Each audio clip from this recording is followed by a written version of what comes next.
Welcome back here once again, everyone. I am very confused, and also I know exactly why, but I'm trying to understand how Meghan Fitzmartin still has a job. How is this woman still writing anything? It's clear she doesn't like what she's doing. It's clear she's not a comic book writer. It's clear that she's out to destroy every freaking thing, but for some reason she keeps getting hired and keeps getting put on these titles. And I know the reason why, because she has shielded herself she has literally become the writer that turned Tim Drake Robin gay. And that is all the shield that she needs. She's going to find a way to do it to one or two other characters because she needs that shield to protect her. And once she has that shield protected, she can just continue to write terrible stories, and they think that that's perfectly good. I've covered a couple of what she has done, especially that issue where she basically told you if you ever liked anything that came in the Young Justice comics before when it was actually good, you're a racist, sexist, homophobe bastard. That's what she basically said. It has not gotten any better. We arrive now at issue number 5 of Dark Crisis Young Justice, and it just continues to get worse, where we have Mickey Mitzelplick, and even on the cover you see him here, time to meet the true hero of this story, and you have to wonder what in God's name is really going on, because this entire thing is just a total mess. Total mess. I mean, listen to some of the dialogue in this and tell me just how goddamn awful it sounds. This is how Mickey Mitzelplick starts off. What do you think? I made a perfect world for my favorite heroes, complete with their best girl. Thought about bringing the real Cassie with you, but she's gotten older. This one is more fun.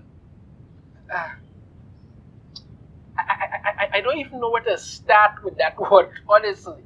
I really don't even know where to start with that one. It's not pretty, it's pretty simple after they keep seeing him attacking heroes and all sorts of stuff.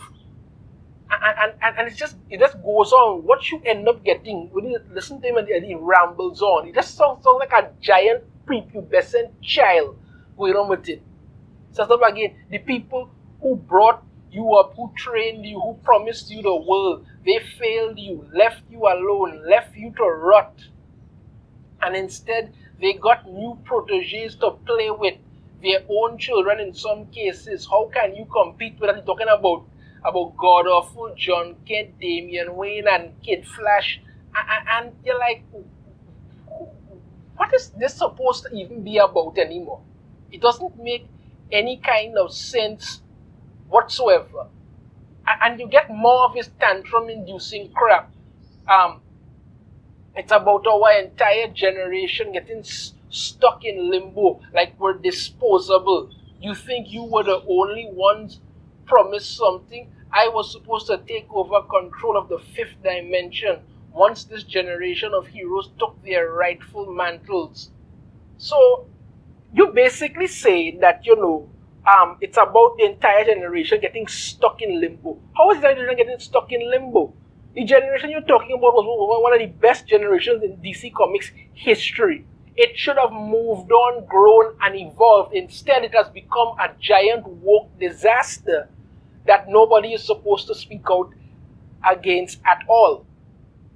And you're whining about how you were supposed to take over the 5th dimension once the other heroes took their mantles, but you didn't get it, so wah, boo-hoo, I'm going to trap you in some creepy world.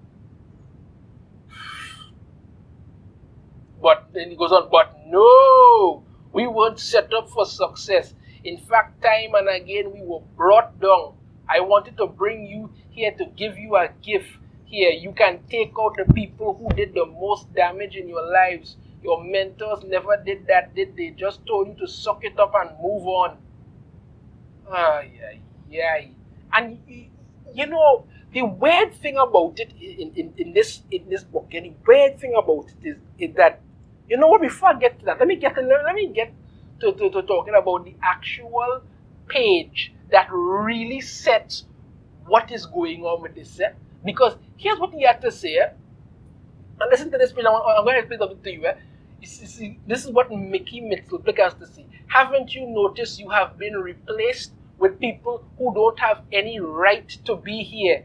I'm sorry, I don't care about these guys going on adventures and giving us stories that we didn't ask for. Why can't it go back to when we were younger? You three were the heroes that meant the most to me in my childhood, and I never get to see you anymore. You were either killed, removed from the timelines, or just forgotten about, while these morons take your moments. Ingrates who haven't had to work as hard as you, and I'm sick of it. And literally every character here, except for Jace Fox, Batman, and Yara Flor, all the others are members of the alphabet community. But since Jace Fox, Batman, and Yara Flor are here, it's possible that they are. Let's say, you know how it goes with them. Practically everybody else that they have, even Alan Scott, who they retconned to be gay out of nowhere just because they needed to do that. We have Nubia, whose series is down the toilet, Poison Ivy, Harley Quinn, God Awful, John Kent, Superboy, some genderqueer Flash, Dreamer, and even Bernard. For some reason, what in God's name is this even supposed to be about? How did this totally ridiculous page even make it past DC's editorial staff? But then again, you have to understand, DC's editorial staff are just as incompetent as Meghan Fitzmartin. They don't care. These idiots just produce anything without giving a second thought as to what they're doing. And you listen to the dialogue here. Haven't you noticed you have been replaced with people who don't have any right to be here? These characters could have been developed and made really good, but no, they just threw them out there, waving their sexuality in front so that you can't say that, these people are terrible, and somehow you're just supposed to make it good. You have Batwoman here, who's been around for years, and Batwoman has always been a lesbian. And people like the character in the comics because she's a lesbian, but she also did things. She worked with the Bat family. She fought. She did whatever she had to do. That's it. But now they run around focusing so much on sexuality. You get nothing else out of anything. You understand me? You have losers. I use that term very carefully. I don't care who would like it. Like John Kent, whose only claim to fame is, you know what? I'm supposed to be the big headline Superman, even though I do nothing. Goes on. Why can't it go back to when we were younger? Because these stories and these actual heroes, members of the actual Young Justice, members of the actual Young Justice, was supposed to evolve, grow, become better, not be this total dipshit crap that you're doing. Then, they go on with, is that what you think of us? And of course, Robin has to cuss, but that's it. And then he's like, Bernard, what this shit? You threw in this Bernard Dowd character out of nowhere. The creator of Bernard Dowd came on and said that the character was never created to be gay. But no, you did that because you just wanted to just prop him up. That's what Meghan Fitzmartin did. She destroyed Tim Drake Robin, and she continues to do it like it's some kind of sick joke. And every chance she gets, she has to slip in something to remind you that, listen, everybody out there hates these heroes.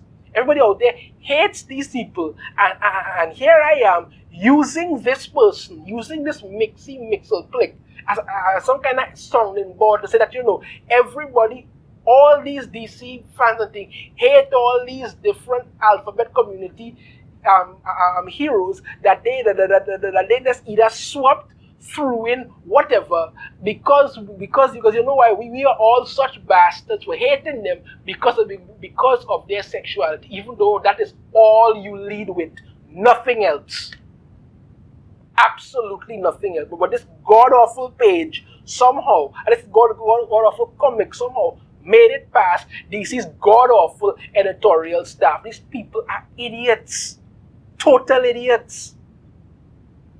God, mercy, but. And of course, they go through the whole drama with all of this nonsense, only to have the real Cassie, Sissy, and Red Tornado show up at the end. You understand me? And then, of course, she is there when Cassie meets her other duplicate doll-looking thing, and she's all, "You are no match for the granddaughter of Zeus, bringer of thunder, the mentee of Wonder Woman, the one, the only, the original Cassie Sandsmark." I mean, this dialogue sounds like it was written by a flicking 8-year-old. That's it. And of course, after she does that, she has to take the time to further emasculate these so-called, I can't even call these three men, boys anymore like that. They have basically become femboys at this point. Here's what she has to say. "You dweebs thought that was me? I've been busting my ass to find you, and you three get bamboozled by a puppet?" And then listen to them. "Cassie, we were so sorry." That she's, "But I'm fine. It's fine. We'll talk about this all later. I'm just happy to have you back." I mean, they don't even, you have to wonder if these three, they literally, Meghan Fitzmartin has literally written any sign of masculinity out of these three characters. It's gone. Written out any sign of masculinity out of them is just gone, and reduce them to a bunch of whimpering, simpering femboys who get yelled at by the strong woman who comes in to save their loser asses. That's it. That's it. And for some reason, we're supposed to believe that this is somehow meant to be something, good and inspiring. This is garbage. That's all this is. Total, absolute garbage. The rest of this god-awful comic runs out to do some all kind of other nonsense that doesn't make any kind of sense. But I just wanted to point out these things. They took that page where, they basically have Mixie Mitzelplick as some kind of stand-in to talk about all the DC readers, all DC fans who just hate all these alphabet community heroes because of their sexuality. Once again, Meghan Fitzmartin takes another gut shot at the fans because she doesn't like them. And she has to let you know that by putting out this terrible page. And then to top it off, at the end, you understand me, these three heroes who were well loved in Young Justice, Connor Kent, Tim Drake Robin, and Impulse. People loved these characters, enjoyed them. You had to suck any sign of masculinity out of them and reduce them to a bunch of whimpering, whiny femboys who get yelled at by the strong woman who shows up to save them. And because, being a stone-faced, cold-hearted bitch now is considered strong and empowering. This continues to be total and absolute toilet paper. That's what this book is, toilet paper. Let me know your thoughts on this terrible crap in the comments. If you have a different opinion, I'd love to hear it. If you like the video, be sure to hit that thumbs up. Subscribe if you haven't already. Ring the notification bell. Be notified every time I put out a new video. And I shall see you all next time. Take care.